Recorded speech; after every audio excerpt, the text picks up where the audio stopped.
14 अप्रैल को संविधान निर्माता डॉक्टर बाबा साहेब भीमराव अम्बेडकर की 134वीं जयंती है। इस अवसर पर आज मंगलवार 1 अप्रैल को बीदर के अमलापुर गांव में सभी लोगों ने मिलकर एक भव्य रैली निकाली। यह रैली अमलापुर गांव से लेकर बीदर के अम्बेडकर सर्कल तक निकाली गई।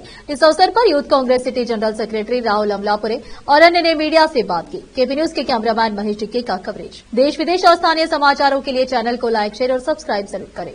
ಅದೇ ರೀತಿ ಇವತ್ತಿನ ದಿವಸ ಅಮಲಾಪುರ ಗ್ರಾಮದಲ್ಲಿ 100 ಸಂವಿಧಾನ ಶಿಲ್ಪಿ ಡಾಕ್ಟರ್ ಬಿ ಆರ್ ಅಂಬೇಡ್ಕರ್ ಅವರ 134ನೇ ಜಯಂತಿ ನಿಮಿತ್ತವಾಗಿ ಈ ಭವ್ಯ ರ್ಯಾಲಿ ಪೈದಲ್ ರ್ಯಾಲಿಯನ್ನು ಇದೆ, ಪಾದಯಾತ್ರೆ ರ್ಯಾಲಿ ಅಮಲಾಪುರ ಗ್ರಾಮದಿಂದ ಬೀದರ್ ನಗರಕ್ಕೆ ಅಂಬೇಡ್ಕರ್ ಸರ್ಕಲ್ ಹತ್ರ ಅಮಲಾಪುರ ಸಾರ್ವಜನಿಕರು ಕಲ್ತಿ ಇದೊಂದು ಭವ್ಯ ರ್ಯಾಲಿಯನ್ನು ಪೈದಲ್ ರ್ಯಾಲಿಯನ್ನು ಮಾಡ್ತಲಿದ್ದೇವೆ.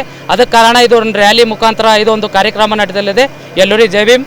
ಸರ್ವರಿಗೂ ಎಲ್ಲ ಈ ರ್ಯಾಲಿಯಲ್ಲಿ ಗ್ರಾಮಸ್ಥರು ಯುವಕರು ಎಲ್ಲರೂ ಸೇರಿ ಇದೊಂದು ಪಾದಯಾತ್ರೆ ರ್ಯಾಲಿಯನ್ನು ಯಶಸ್ವಿಗೊಡಬೇಕೆಂದು ತಮ್ಮಲ್ಲಿ ವಿನಂತಿಸಿಕೊಳ್ಳುತ್ತೇವೆ. ಅದೇ ರೀತಿ ಜೈ ಭೀಮ್ ಎಲ್ಲರಿಗೂ.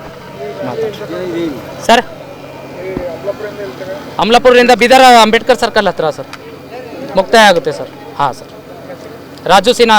ಏಪ್ರಿಲ್ 1ರಂದು ಡಾಕ್ಟರ್ ಬಿ ಆರ್ ಅಂಬೇಡ್ಕರ್ ಅವರ 14ನೇ ಜಯಂತಿ ಉತ್ಸವ ಆಚರಣೆ ಮಾಡಲಾಗಿದೆ.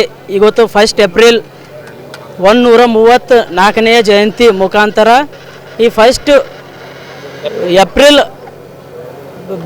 ಬಹಿರಂಗ ಬಿಗ್ ಪ್ರೀತಿಯಾದ ರಾಹುಲ್. ಇವತ್ತು ಏಪ್ರಿಲ್ 1ನೇ ತಾರೀಕು ಏಕಂತಂದರೆ ಬಾಬಾ ಸಾಹೇಬ್ರದ್ದು ಹುಟ್ಟಿದ ಮಂತ್ ಆಯಿತು. ಅದಕ್ಕೋಸ್ಕರ 1ನೇ ಡೇಟಿನ ಹಿಡ್ದ ನಾವು ಅಮಲಾಪುರ ಗ್ರಾಮದಿಂದ ಬೀದರ್ ಅಂಬೇಡ್ಕರ್ ಸರ್ಕಲ್ವರೆಗೂ ನಾವು ಪಾದಯಾತ್ರೆಯ ಮುಖಾಂತರ ಬಾಬಾ ಸಾಹೇಬ್ರದ್ದು ಒಂದು ಫೋಟೋ ಮುಖಾಂತರ ನಾವು ಪಾದಯಾತ್ರೆ ಮತ್ತು DJ ಹಚ್ಕೊಂಡು ನಾವು ಎಲ್ಲ ಹೋಗ್ತಾ ಇದ್ದೀವಿ. ಸೊ ಈ ರ್ಯಾಲಿಯಲ್ಲಿ ಎಲ್ಲ ಕಾಸ್ಟ್ದವರಾದರೂ ಎಲ್ಲ ನಮಗೆ ಸಪೋರ್ಟ್ ಮಾಡ್ತಾ ಇದ್ದಾರೆ.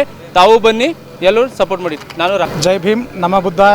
ಇಂದು ನಮ್ಮ ಅಮಲಾಪುರ ಗ್ರಾಮದಿಂದ ಅಂಬೇಡ್ಕರ್ ಅವರ ಇವತ್ತು ಏಪ್ರಿಲ್ 1ನೇ ತಾರೀಕು ಅಂಬೇಡ್ಕರ್ ಅವರ ಒಂದು ಜಯಂತಿಯ ನಿಮಿತ್ತವಾಗಿ ಅಮಲಾಪುರದಿಂದ ರ್ಯಾಲಿಯನ್ನು ಹಮ್ಮಿಕೊಂಡಿದ್ದೇವೆ. ಇಲ್ಲಿಂದ ಅಮಲಾಪುರದಿಂದ ಅಂಬೇಡ್ಕರ್ ಸರ್ಕಲ್ವಾಗಿ ಬೀದರ್ ಅಂಬೇಡ್ಕರ್ ಸರ್ಕಲ್ ಮುಖಾಂತರವಾಗಿ ಮುಕ್ತಾಯಗೊಳಿಸುತ್ತಿದೆ. ನನ್ನ ಹೆಸರು ಅಮೃತ್ DJ.